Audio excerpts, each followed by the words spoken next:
এতদিন তো সিপিএম করছিলেন, হঠাৎ সিপিএম ছেড়ে বিজেপিতে ঢোকার কারণ কি? বিজেপি থেকে আসার কারণ হলো আমার বৌমা গত পঞ্চায়েত নির্বাচনে দাঁড়িয়েছিল। কোন দলের হয়ে? সিপিএমের হয়ে। তারপর তাকে তৃণমূলের দুষ্কৃতীরা তাকে মারধর করে তাড়িয়ে দেয় এবং জিতা প্রার্থীকে ফেল করিয়ে দেয়। এই কারণে দেখলাম সিপিএম কোনো কাজকর্ম করেনি, তাদের যে প্রতিবাদ একটা করা দরকার সেটাও করে। সেই কারণেই আমি বিজেপিতে। দাদা, কি কারণে আজকে কংগ্রেস থেকে যোগদান? আজকে রাজ্যে যে সরকারটা এখন আপাতত চলছে, যেটা সরকারের পর্যায়ে সরকার বলা যায় না, সেটা মানে মানুষের রক্তচোষা সরকার এটা। তাই এখান থেকে কোনো মানুষের জন্য যদি ভালো কাজ করতে চান আপনি করতে পারবেন না, আপনাকে করতে দেবে না। তাই মানুষের জন্য কিছু করতে গেলে এমন একটা পার্টি মানে একটা রাজনৈতিক দলের ছত্রছায়ায় থাকা দরকার, আর সেই দলটাই আমি বেছে নিয়েছি বিজেপি। সেখান থেকে মানুষের কাজ করতে চায় এবং অন্যায় প্রতিবাদ করতে চায়।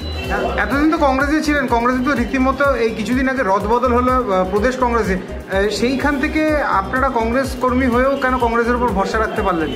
ভরসা তারা নিজেদের উপরে নিজেদেরই রাখতে পারছে না, আমরা কী করে দলটার উপরে রাখতে? আজকে এদের কেন্দ্রে যখন রাজ্য সমিতি ওদের সভাপতির উপরে ভরসা থাকতে পারছে না, সেখানে আমরা কার উপরে ভরসা রাখবো?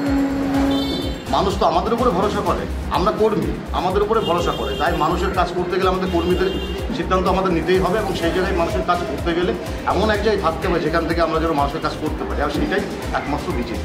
কংগ্রেস থেকে সুব্রত প্রামাণিক জয়েন করলো এবং সুধীর রক্ষিত সিপিএমের দীর্ঘদিনের ভালো কর্মী ছিল, তিনি আমাদের সঙ্গে হাত মিলিয়েছেন, জয়েন করেছেন।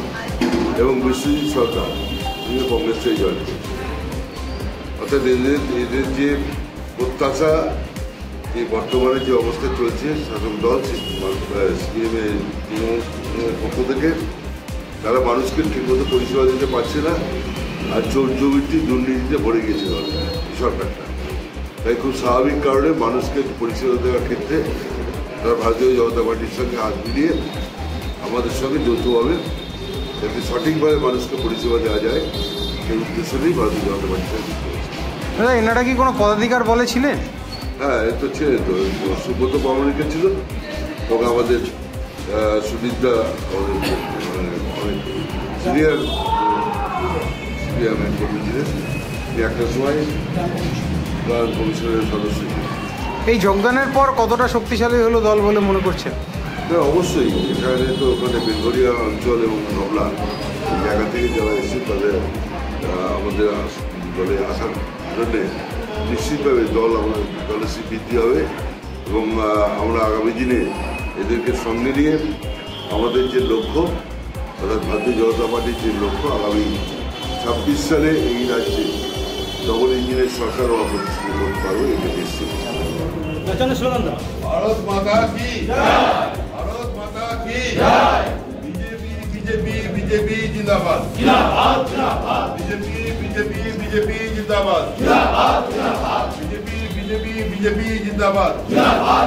আমাদের ভিডিও ভালো লাগলে লাইক এবং শেয়ার করুন। কমেন্ট সেকশনে গিয়ে জানান আপনাদের মতামত। আরও ভিডিও পেতে আমাদের চ্যানেল সাবস্ক্রাইব করুন এবং প্রতি মুহূর্তে খবরের আপডেট পেতে প্রেস করুন বেল আইকন।